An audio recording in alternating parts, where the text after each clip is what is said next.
Welcome to my Ramarajyam channel. Ramarajyam channel ప్రేక్షకులకు నమస్కారం. ఈరోజు ప్రధాన అంశం కారు వివరణ అడిగితే సిఐ యూట్యూబర్పై చిందులు అనే అంశంపై విశ్లేషణ. అది పులివెందుల నియోజకవర్గం, పులివెందుల అర్బన్ పోలీస్ స్టేషన్. ఆ అర్బన్ పోలీస్ స్టేషన్లో సిఐగా సీతారామిరెడ్డి విధులను నిర్వహిస్తూ ఉంటారు. ఆ సీతారామిరెడ్డి రాజకీయ పరంగా సపోర్ట్ చేస్తూ ఉంటాడనే ఆరోపణలు ఉన్నాయి. అటు తర్వాత ఆయన ఏది చెబితే అది Pulivendula police station, urban police స్టేషన్లో జరుగుతుంది అని, పై అధికారులను కూడా ఆయన లెక్క చేయడు అని అనేక రకాలైన ఆరోపణలు ఉన్నాయి. కానీ ఆ సిఐ పులివెందులకు వచ్చినప్పటి నుంచి ఏదో రకమైన ఆరోపణలు ఎదుర్కొంటూ ఉన్నాడు. ఆ అర్బన్ పోలీస్ స్టేషన్ ఆవరణలో శాంతి కోసం ఆయన మేకపోతులను కూడా కోశాడు. ఇది హల్చల్ జరిగింది. అటు తర్వాత ఇటీవల కాలంలో ఆయన ఎన్నో రకాలైన ఆరోపణలు ఎదుర్కొంటూ ఉన్నాడు.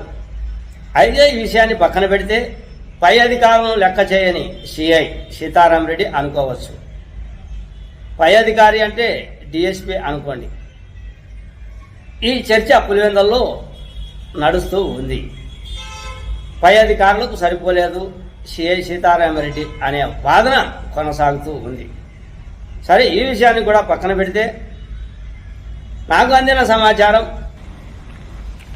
రామరాజ్యం ఛానల్ యూట్యూబర్ నేను, నాకు అందిన సమాచారం ప్రకారం పులివెందుల అర్బన్ పోలీస్ స్టేషన్కు వెళ్ళా. ఒక నల్లటి కారు, ఆ కారును ఎవరు తీసుకొచ్చారు, ఎందుకు తీసుకొచ్చారు, కిడ్నాప్కు సంబంధించిన కారు అనే సమాచారం నాకు కొంతమంది ఇచ్చారు. సార్, ఆ కారు పులివెందుల పోలీస్ స్టేషన్ ఆవరణలో ఉంది, నల్ల కారు. విజయవాడ నుంచి పులివెందుల వాళ్ళు అతన్ని కిడ్నాప్ చేసి తీసుకుని వచ్చారు అని నాకు సమాచారం.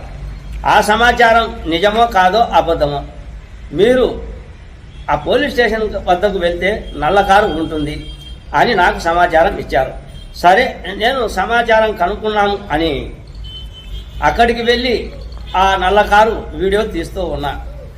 అంతలోగా హుటాహుటిన వచ్చాడు సిఐ సీతారామిరెడ్డి. ఆయన కోపం ఏమిటో, ఆయన ఆవేశం ఏమిటో అర్థం కాలేదు. అసలు ఆ కారు ఫోటో, ఆ వీడియో తీస్తే ఆయనకేం పోయిందో అర్థం కాలేదు. ఎవరు నువ్వు, ఎందుకు తీస్తున్నావు, నీకు ఏమి హక్కు ఉంది అని వాగ్వివాదానికి దిగాడు. ఆ వాగ్వివాదం దిగడంలో భాగంగా ఇంకానంత ఆవేశంగా, ఆక్రోశంగా మాట్లాడుతూ ఆ యూట్యూబర్ను అర్బన్ పోలీస్ స్టేషన్ బయట నుంచి గెంటే ప్రయత్నం గెంటే ప్రయత్నం చేశాడు. ఇదంతా కూడా పులివెందుల పోలీస్ స్టేషన్లో సిబ్బంది అంతా చూస్తూ ఉన్నారు. సర్దించారు. సార్, మీరు వెళ్ళండి సార్ అని నాకు సర్ది చెప్పారు అక్కడ ఉన్నటువంటి కానిస్టేబుల్. అసలు సమాచారం అందితే యూట్యూబర్ అయినా సరే, సోషల్ మీడియా అయినా సరే, అటు తర్వాత విలేకరులు అయినా సరే అక్కడికి వెళ్ళి ఫోటోలు తీసే అధికారం ఉందా లేదా? పోలీస్ స్టేషన్ లోనికి వెళ్ళి తీస్తే ఏమైనా తప్పేమో కానీ ఆవరణలో ఉన్నటువంటి వెహికల్స్, చాలా రకాలైన వెహికల్స్ ఉంటాయి, తుప్పుపట్టిన వెహికల్స్ ఉంటాయి, అటు తర్వాత ఇతర రకాల నేరానికి సంబంధించిన వెహికల్స్ ఉంటాయి. కానీ అవి నేను తీసేందుకు వెళ్ళలేదు కదా. కేవలం ఈరోజు నాకు అందిన సమాచారం ప్రకారం ఆ నల్లకారు వీడియో తీసేందుకు వెళ్ళా.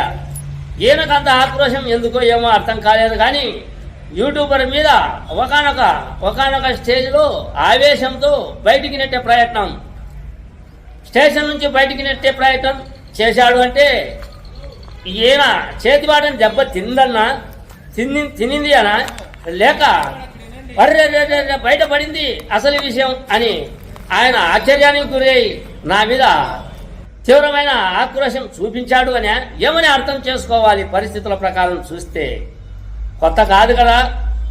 అక్కడికి వెళ్ళి ప్రెస్ మీట్ అంటే మీడియా కవరేజ్ ప్రతిరోజు చేసే యూట్యూబర్ని నేను. దేరంగల కృష్ణయ్య అంటారు. రామరాజ్యం ఛానల్ అని కూడా నన్ను పొగుడుతూ ఉంటారు. రామరాజ్యం ఛానల్ వచ్చిందని పోలీసులు కూడా చెప్పుకుంటూ ఉంటారు. ఈ సిఐకి నేనంటే ఎవరో తెలియదా? తెలిసినా కూడా ఆ దురుసు ప్రవర్తన ఏమిటి, ఆ తలదిక్క ప్రవర్తన ఏమిటి? పై అధికారులు ఏమైనా అంటారు ఒక యూట్యూబర్ మీద, సోషల్ మీడియా మీద దురుసుగా ప్రవర్తిస్తే అనే ఆలోచన లేదా? ఏమిటి ఈయన దౌర్జన్యం? పై అధికారులను కూడా లెక్క చేయడు అనేది నానుడి జరుగుతూ ఉంది. ఇది ఖచ్చితమైన నిదర్శనం.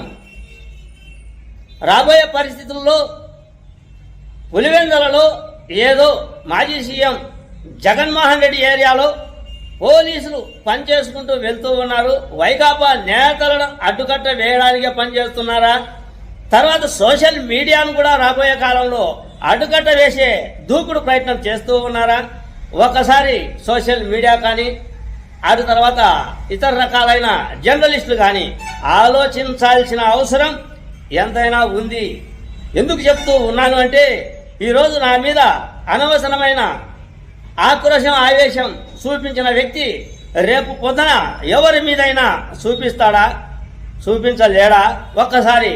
ఒక్కసారి ఆలోచన చేసుకోవాల్సింది పులివెందులలో ఉన్నటువంటి సోషల్ మీడియా, యూట్యూబర్స్, అటు తర్వాత జర్నలిస్టులు అన్నదే నా ఈ చిన్న వీడియో.